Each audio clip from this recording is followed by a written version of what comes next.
Complete education के official YouTube channel पे आप सभी का स्वागत है। और आज हम लोग पढ़ेंगे वर्ग 10 गणित का पहला अध्याय का महत्वपूर्ण तत्व यानी कि नंबर सिस्टम का बेसिक जानकारी। ठीक है, यहाँ पे देखिएगा नंबर सिस्टम यानी कि संख्या पद्धति और पार्ट 1 के लिए कुछ क्या है महत्वपूर्ण तथ्य है।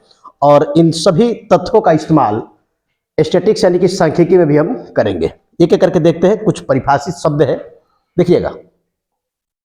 सबसे पहले यहाँ पे दिया हुआ है प्राकृत संख्या।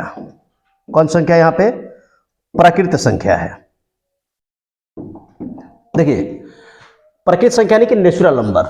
करें कि वैसी संख्या जिसकी शुरुआत 1 से होती है और अनंत तक लिखी जाती है उसे क्या कहते हैं? हम उसे प्राकृत संख्या कहते हैं। क्या कहते हैं? Natural number. ठीक है, तो वैसी संख्या जिसकी शुरुआत कहां से होती है? 1 से होती है और अनंत तक लिखी जाती है, यानी कि सबसे छोटी जो प्राकृत संख्या होगी क्या होगी? 1 होगी।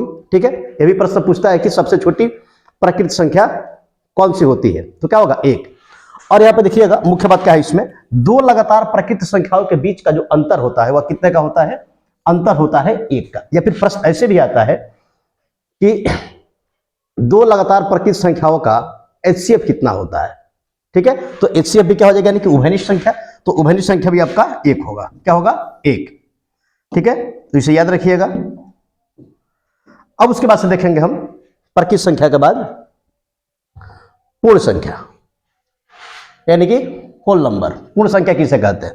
तो वैसी संख्या जिसकी शुरुआत कहां से होती है? 0 से होती है। शुरुआत होगी 0 से और कहां तक लिखी जाएगी? अनंत तक लिखी जाएगी। जैसे कि आप देख सकते हैं 0 हो गया, 1 2 3 4 5 6 7 8, कहां तक? अनंत तक। यानी कि प्राकृत संख्या नेचुरल नंबर में जब हम क्या करते हैं? नेचुरल नंबर में जब हम 0 जोड़ देते हैं तो क्या बन जाता है? आपका पूर्ण संख्या बन जाता है। क्या हो जाएगा? पूर्ण संख्या। और सबसे छोटा पूर्ण संख्या क्या होगा?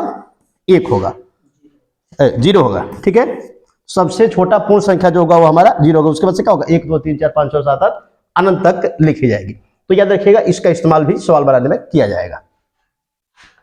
उसके बाद से है सम संख्या, इवन नंबर। सम संख्या बहुत ही महत्वपूर्ण है।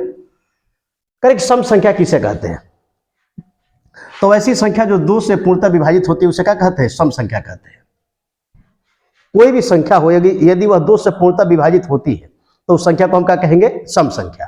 ठीक है, जैसे मान लें कि आपका 2 हो गया, 4 हो गया, 8 हो गया, 10 हो गया। ठीक ना, ये सभी क्या है? ये हो जाएगा आपका सम संख्या। क्या होगा? सम संख्या। कोई भी संख्या जब 2 से विभाजित होते है उसे क्या कहेंगे हम लोग? सम संख्या कहेंगे। और दो लगातार सम संख्याओं के बीच का जो अंतर होता है वह कितना होता है? वो हो जाएगा आपका 2। याद रखिएगा, ये भी पूछ सकता है कि दो लगातार सम संख्याओं के बीच का एचसीएफ कितना होता है, या फिर दो लगातार सम संख्याओं का एचसीएफ कितना होता है, तो भी क्या होगा? आपका 2 होगा। ठीक है, कभी कभी देखिएगा परिभाषा का इस्तेमाल क्या, अभी शुरुआत में मैंने कहा था कि सांख्यिकी में हम लोग करेंगे। जैसे दे देगा कि प्रथम 5 सम संख्याओं का माध्य निकाले, या फिर प्रथम 5 सम संख्याओं का माध्यिका ज्ञात करें। तो ऐसे प्रश्नों को हल करने के लिए क्या होना चाहिए? सबसे पहले हमें सम संख्या की परिभाषा पता होनी चाहिए और यह पता होना चाहिए कि इसकी शुरुआत कहां से होती है, या फिर प्रथम 5 सम संख्या कौन से है। इन्हीं तथ्यों का इस्तेमाल करके क्या करेंगे? हम उस सवाल को हल करेंगे। तो याद रखिएगा। अब इसके बाद से देखिएगा महत्वपूर्ण संख्या कौन सा है? अब आ रहा है विषम संख्या, ओड नंबर। ठीक है, तो वैसी संख्या जो 2 से पूर्णतः विभाजित नहीं होती है, वैसी संख्या या फिर वह सभी संख्याएं जो 2 से पूर्णतः विभाजित नहीं होती है उसे हम लोग क्या कहेंगे? विषम संख्या कहेंगे, यानी कि ओड नंबर हो जाएगा। क्या कहेंगे उसे? विषम संख्या। और दो लगातार विषम संख्याओं के बीच का जो अंतर होता है ये भी कितना होता है? 2 होता है। लेकिन यहां पे ध्यान दीजिएगा, दो लगातार विषम संख्याओं के बीच का अंतर 2 तो होगा, लेकिन अगर यही कह दे कि दो लगातार विषम संख्याओं के बीच का एचसीएफ कितना होगा, तो सम संख्या जब कहेगा दो लगातार सम संख्याओं के बीच का एचसीएफ, तो वह क्या हो जाएगा हमारा? जैसे देखिएगा यहाँ पे 2 हो गया, 4 हो गया। तो यदि इसका हम एचसीएफ देखें तो क्या होगा? 2। लेकिन यही कहे कि दो लगातार विषम संख्याओं के बीच का एचसीएफ क्या होगा? जैसे मान लें कि हमने 3 ले लिया और फिर क्या हो गया? 5। ये क्या है? लगातार है। और इसका एचसीएफ अगर निकालना है तो क्या होगा? इसका एचसीएफ होगा 1। ठीक है, बार बार बिहार बोर्ड में इस तरीके के प्रश्नों को पूछा जाता है। ठीक है, और इस तरीके के प्रश्नों को आप तभी हल कर पाइएगा जब आपको स्पष्ट परिभाषा की जानकारी हो और फिर उसका एग्जाम्पल यानी कि उदाहरण पता हो। ठीक है, सबसे छोटी जो विषम संख्या होती है वो क्या होगा हमारा? सबसे छोटी विषम संख्या हो जाएगा 8। ठीक है, याद रखिएगा। अब इसके बाद से देखते हैं पूर्णांक संख्या। पूर्णांक संख्या किसे कहते हैं? तो वैसी संख्या जो धनात्मक एवं ऋणात्मक दोनों रूपों में लिखी जाती है। वैसी संख्या जो धनात्मक और ऋणात्मक यानी कि प्लस में भी लिखी जाती है और माइनस में भी लिखी जाती है, तो उस संख्या को हम क्या कहेंगे? उस संख्या को कहेंगे हम लोग पूर्णांक संख्या। ठीक है, अब देखिए यहाँ पे पूर्णांक संख्या। तो देखो पूर्णांक संख्या क्या होगा, यहाँ पे थोड़ा सा मिस्टेक है क्योंकि ये प्लस में भी होगा और क्या होगा, माइनस में भी होगा। यानी कि प्लस माइनस 1 हो गया, प्लस माइनस यहाँ पे 2 हो गया, प्लस माइनस 3, प्लस माइनस 4। जैसे आप लोग संख्या रेखा नंबर लाइन जो देखे होइएगा, तो संख्या रेखा पर क्या होता है, संख्याएं प्लस में भी होती है और संख्या क्या होती है, माइनस में भी होती है। ठीक है, जैसे यहाँ पे देख लीजिए, ये हमारा संख्या रेखा हो गया, यहाँ पे 0 हो गया, इधर 1 होगा, 2 होगा, 3 हो गया, यहाँ पे क्या हो गया 4, फिर यहाँ पे क्या होगा -1, -2, -3 और फिर क्या हो गया -4। ठीक है, यानी कि यहाँ पे देखिए संख्याएं क्या हो रही है, अगर दाहिने साइड हम देखें तो क्या किसमें लिखी जा रही है, प्लस में, और बाएं तरफ क्या लिखी जाती है, माइनस में। तो इसे ही हम लोग क्या कहेंगे, पूर्णांक संख्या कहेंगे, क्योंकि पूर्णांक संख्या क्या होता है, धनात्मक और ऋणात्मक दोनों रूपों में लिखा जाता है। दोनों रूपों में क्या होता है, लिखा जाता है। ठीक है, याद रखिएगा। जैसे कि देखिएगा आप लोग, जैसे मान लीजिए कि यहाँ पे रूट में क्या है, एग्जाम्पल एक बता रहे हैं, 16 हो गया। तो रूट में 16 जब निकलेगा ना, तो कितना निकलेगा आपका, +-4। यानी कि जब भी कोई रूट से पूर्णतः संख्या बाहर निकलती है तो संख्या क्या होगी, वह संख्या हो जाएगी आपको पूर्णांक संख्या। क्या होगी, पूर्णांक संख्या। आप देख सकते हैं प्लस और माइनस में है। ठीक है, अब इसके बाद से देखिएगा भाज्य संख्या, महत्वपूर्ण नंबर, महत्वपूर्ण है यहाँ पे। ठीक ना, भाज्य संख्या किसे कहते हैं? ठीक है, इसका परिभाषा देखिएगा, वैसी संख्या जो एक और अपने आप के अलावा अन्य किसी संख्या से विभाजित होती है उसे क्या कहते हैं हम लोग, भाज्य संख्या कहते हैं। वैसी संख्या जो एक और किससे कटे, अपने आप के अलावा किसी अन्य संख्या से क्या होती है, विभाजित होती है, उसे क्या कहेंगे हम लोग, भाज्य संख्या कहेंगे। क्या होगी वो, भाज्य संख्या। और सबसे छोटी यदि भाज्य संख्या देखें तो सबसे छोटी भाज्य संख्या क्या होगा, सबसे छोटी भाज्य संख्या होगा आपका 4। 4 कैसे होगा देखिएगा, जैसे यहां पे हमने 1 लिखा, 2 लिख दिया, 3 और यहां पे क्या हो गया 4, फिर 5 हो गया, 6 हो गया। ठीक है, प्रश्न पूछता है कि सबसे छोटी भाज्य संख्या कौन सी होती है। बहुत सारे बच्चे इसमें क्या करते हैं, मिस्टेक कर देते हैं। और बिहार बोर्ड में इस तरीके के प्रश्नों को संख्या पत्ती से दिया जाता है। तो देखिए परिभाषा क्या करे कि वैसी संख्या जो एक और अपने आप के अलावा अन्य किसी संख्या से क्या हो, विभाजित हो। तो देखिए एक जो होगा, ये किससे कटेगा, सिर्फ 1 से ही कटेगा। अगर हम 2 देखें तो 2 किससे कटेगा, 1 से, और फिर किससे कटेगा, 2 से, यानी कि 1 से और अपने आप से। 3 भी किससे कटेगा, 1 से और अपने आप से, यानी कि 3 भी क्या होगा, हमारा भाज्य संख्या नहीं होगा। भाज्य संख्या की परिभाषा के अनुसार क्या होगा, वैसी संख्या जो 1 से भी कटे, अपने आप से भी कटे और इसके अलावा किसी अन्य संख्या से भी कटे। तो 4 वह सबसे छोटी संख्या है जो 1 से भी कटेगा, किससे कटेगा, 1 से, उसके बाद से फिर 2 से, और फिर क्या हो गया आपका 4 से। यानी कि 1 और अपने आप के अलावा 4 किससे कट रहा है, 2 से कट रहा है। तो 4 क्या हो जाएगा, सबसे छोटी भाज्य संख्या। सबसे छोटी क्या हो जाएगा, भाज्य संख्या, याद रखिएगा। तो सबसे छोटी भाज्य संख्या क्या हो गया आपका 4। एक प्रश्न यहां से और पूछता है, अगर पूछ दे कि सबसे छोटी विषम भाज्य संख्या कौन सी है, तो सबसे छोटी विषम भाज्य संख्या क्या होगा आपका, देखिए पहले का तो हो गया हमारा 4, 4 के बाद क्या होगा 6 होगा, 6 के बाद होगा 8।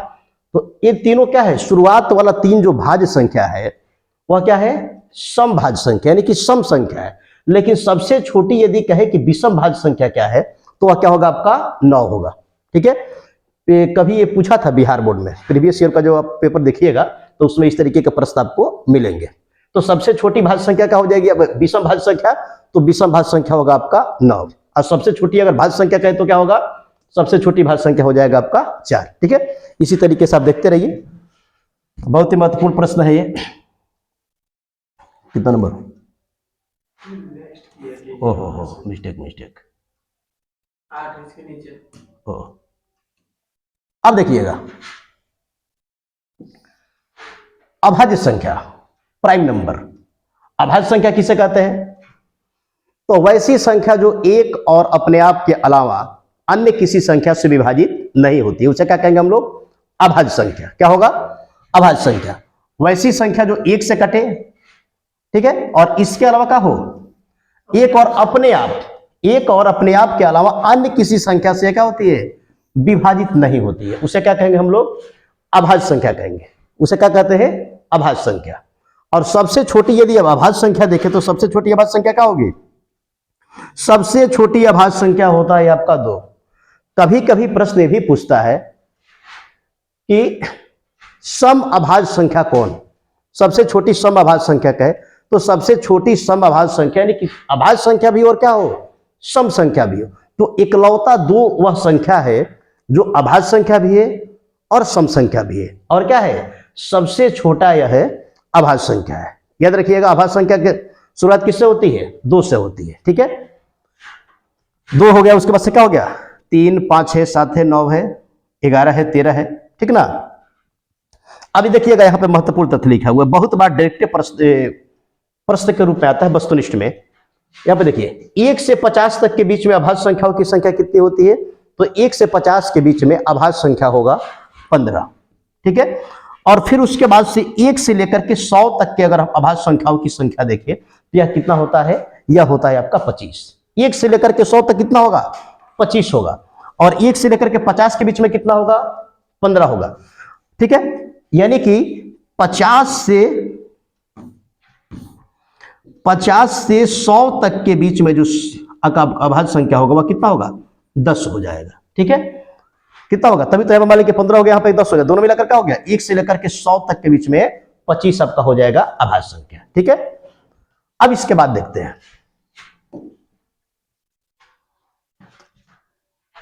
वास्तविक संख्या किसे कहते हैं? Real number. वास्तविक संख्या किसे कहते हैं? तो देखिएगा, वैसी संख्या जो परिमेय और अपरिमेय संख्या के रूप में लिखी जाती है उसे क्या कहते हैं हम लोग? वास्तविक संख्या कहते हैं। वैसी संख्या जो परिमेय संख्या और अपरिमेय संख्या दोनों के रूप में लिखी जाती है उसे क्या कहते हैं? रियल नंबर, यानी कि वास्तविक संख्या, ठीक है। जैसे कि आप लोग देख सकते हैं यहाँ पे परिमेय संख्या, जैसे यहाँ पे क्या है? 5 है, तो 5 क्या हो जाएगा आपका? परिमेय संख्या। √5 क्या हो जाएगा आपका? अपरिमेय संख्या।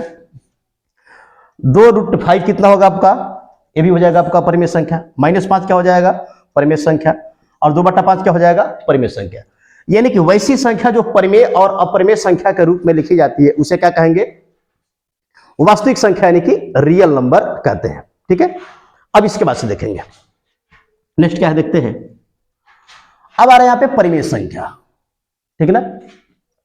परिमेय संख्या किसे कहते हैं? Rational number. परिमेय संख्या किसे कहते हैं? करें कि वैसी संख्या जो P/Q के रूप में लिखी जाती है जहां Q क्या होता है? शून्येतर है, यानी कि शून्य के बराबर नहीं होते, शून्य को छोड़ करके होता है।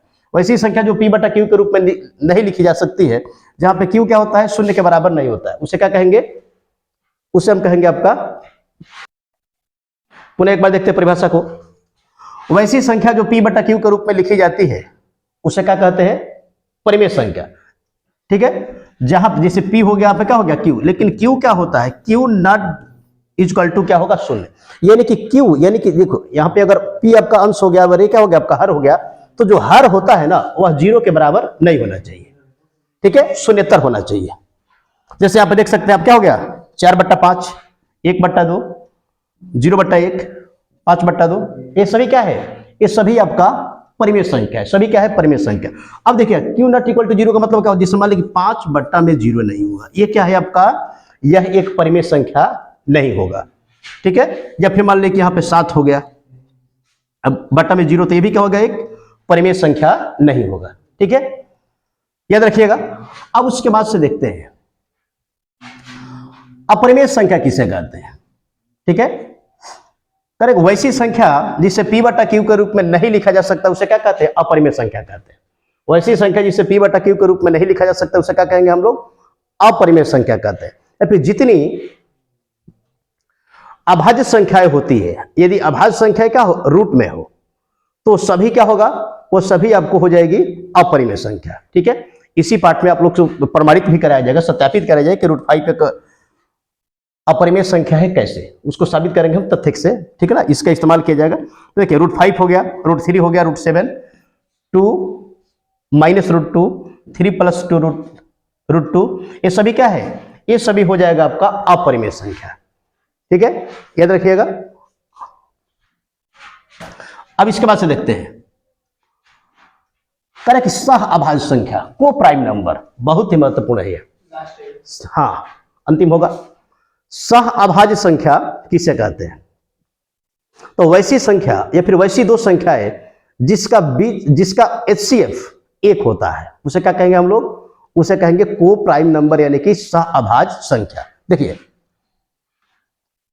वैसी दो संख्या जिसका HCF का होगा महत्तम समापवर्तक 1 होता है, HCF यानी कि महत्तम समापवर्तक 1 होता है, उसे क्या कहेंगे? सह अभाज्य संख्या कहते हैं। जैसे क्या हो जाएगा, जैसे मान लें कि यहाँ पे 3 हो गया, ये क्या हो गया आपका 5। तो 3 और 5 का यदि हम HCF देखें, हाईएस्ट कॉमन फैक्टर यदि देखें तो क्या होगा? 1 होगा।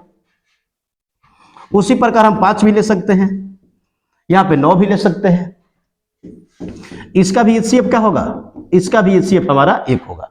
यानी कि वैसी दो संख्या, और दो संख्या किस प्रकार की होनी चाहिए? जिसका HCF हमेशा क्या हो? 1 हो, उसे क्या कहेंगे हम लोग? उसे कहेंगे सह अभाज्य संख्या। क्या कहेंगे उसे? सह अभाज्य संख्या, याद रखिएगा।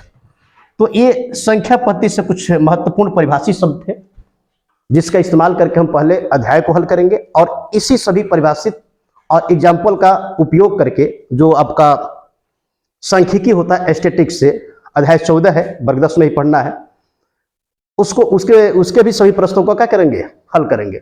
और इन तथ्यों का उपयोग वर्ग 9 में भी होता है, वर्ग 8 में भी होता है। तो सभी क्लास के लिए महत्वपूर्ण है। आप लोग इस वीडियो को देखिए और अधिक से अधिक इससे सीख लीजिए। और फिर हम कहेंगे एक बार आप लोग क्या कीजिएगा, इसको एक बार लिख लीजिएगा, और लिख करके क्या कीजिएगा? याद कीजिएगा। तो क्या है, बहुत महत्वपूर्ण है। बस वीडियो देखने के लिए बहुत बहुत धन्यवाद। इसी तरीके से अगर आप मैथ को आसान भाषा में पढ़ना सीखना चाहते हैं तो एक बार आप हमारे चैनल से जुड़ करके देखिए, आपको मुड़ के देखना नहीं पड़ेगा।